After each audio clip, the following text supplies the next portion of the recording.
5,000 years ago, before the pyramids rose over Egypt, farming people in the Lagan Valley built a monument so vast it still stands today. A circle of earth nearly 200 metres across, with a stone tomb at its heart. This is where Belfast begins. Not with factories or ships, but with people who believed their dead deserved a cathedral made of earth and stone. This video uses AI tools to visually reconstruct how Belfast may have looked across the centuries. The result is not always perfect, but it brings back what no camera could ever have captured. Around 2700 BC, Neolithic communities raised one of the largest henge monuments in Ireland, the Giant's Ring. A circular earthwork nearly 200 metres across, with banks over 3.5 metres high and a passage tomb at its centre. It is older than Stonehenge, older than the Great Pyramid of Giza, and it still stands just 6 kilometres from Belfast city centre. Centuries later, Iron Age people carved a hill fort into the basalt summit of Cave Hill, nearly 370 metres above sea level. From its peak, you could see the Lough, the coast of Scotland, and every ship on the Irish Sea. The rocky cliff face would later earn the name Napoleon's Nose, and it is said to have inspired Jonathan Swift's Sleeping Giant in Gulliver's Travels. Around 500 AD, the land became part of an ancient Gaelic kingdom that linked Ulster to western Scotland. The Romans called its people the Scotti, a name that would one day give Scotland its identity. And in 665 AD, Irish annals record the first known event at this site, a battle at the ford where the River Lagan met the River Farset.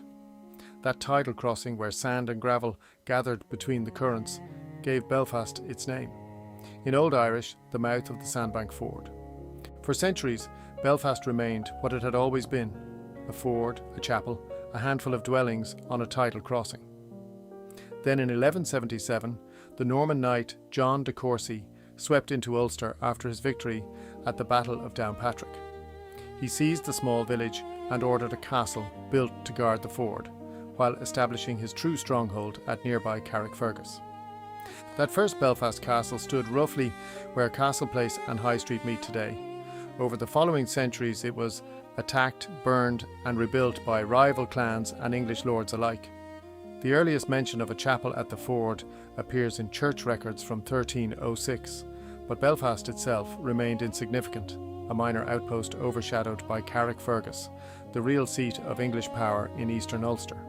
In 1503, the Earl of Kildare ordered the castle torn down, calling it illegally built. It was rebuilt again within decades. By the end of the 15th century, Belfast was still barely a village. Its story had not yet begun. Everything changed with one man. In 1605, Arthur Chichester became Lord Deputy of Ireland, and King James I granted him Belfast and its surrounding lands. Chichester rebuilt the castle in stone and timber in 1611 and set out to transform this backwater into a proper town, importing craftsmen from Britain and building a quayside on the river. Belfast received its royal charter in 1613. English, Scottish and Manx settlers arrived under the Plantation of Ulster.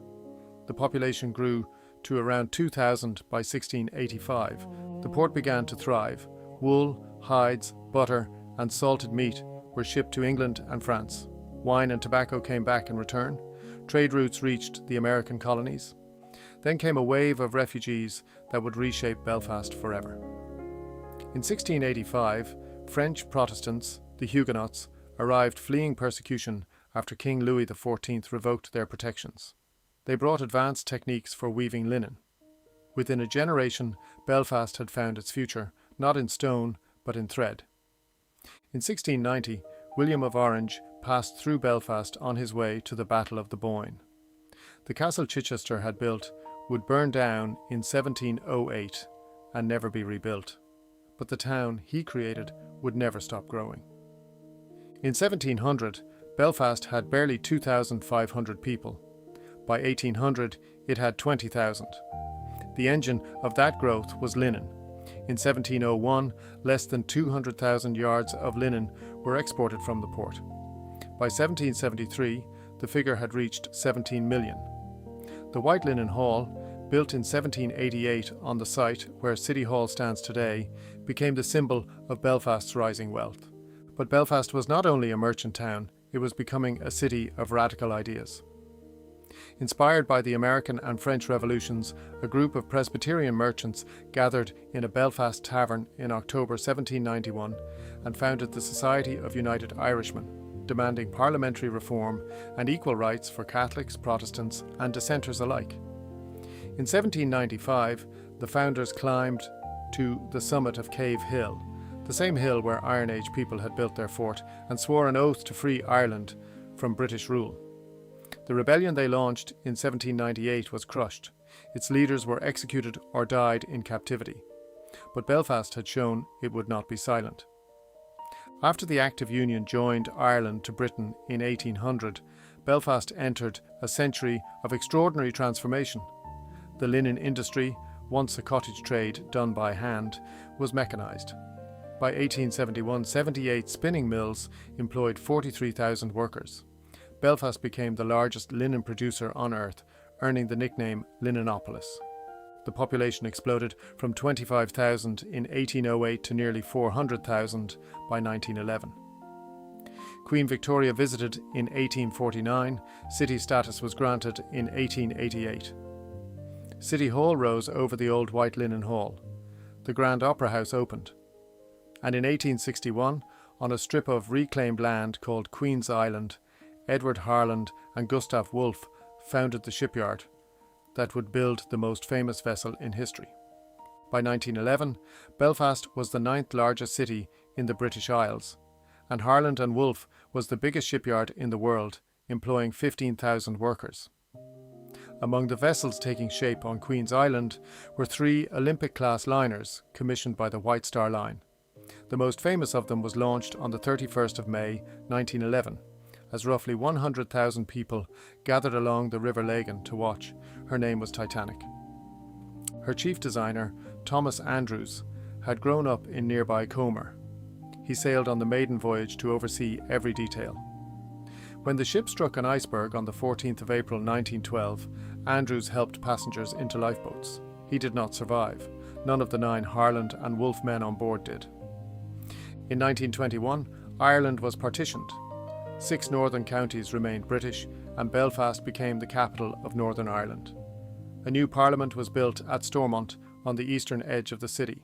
For 2 decades, Belfast settled into its role as an industrial capital, shipbuilding, linen, engineering. Then on Easter Tuesday 1941, 200 German bombers appeared over the city. Belfast had almost no defences. That single night killed nearly 1,000 people, the worst loss of life in any night raid outside London during the entire war.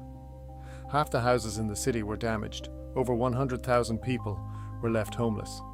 Firefighters from neutral Ireland crossed the border to help. After the devastation, Belfast became a staging ground for the Allied war effort. Over 300,000 American soldiers passed through Northern Ireland before the invasion of Europe.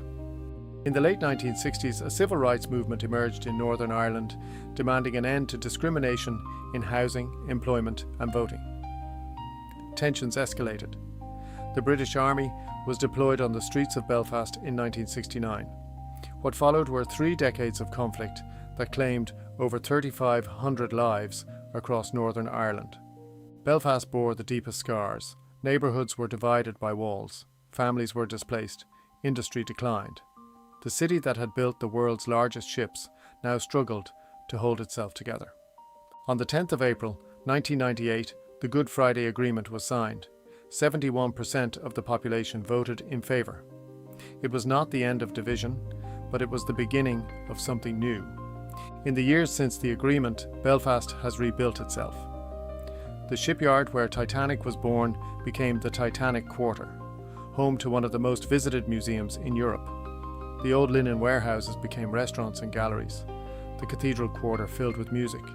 Film crews arrived to shoot one of the most watched television series in history on the hills outside the city. Belfast today is not a city that has forgotten its past. It is a city that chose to outlive it. From a Neolithic tomb above the river to a skyline shaped by cranes named Samson and Goliath, 5,000 years of survival, reinvention, and stubborn refusal to disappear.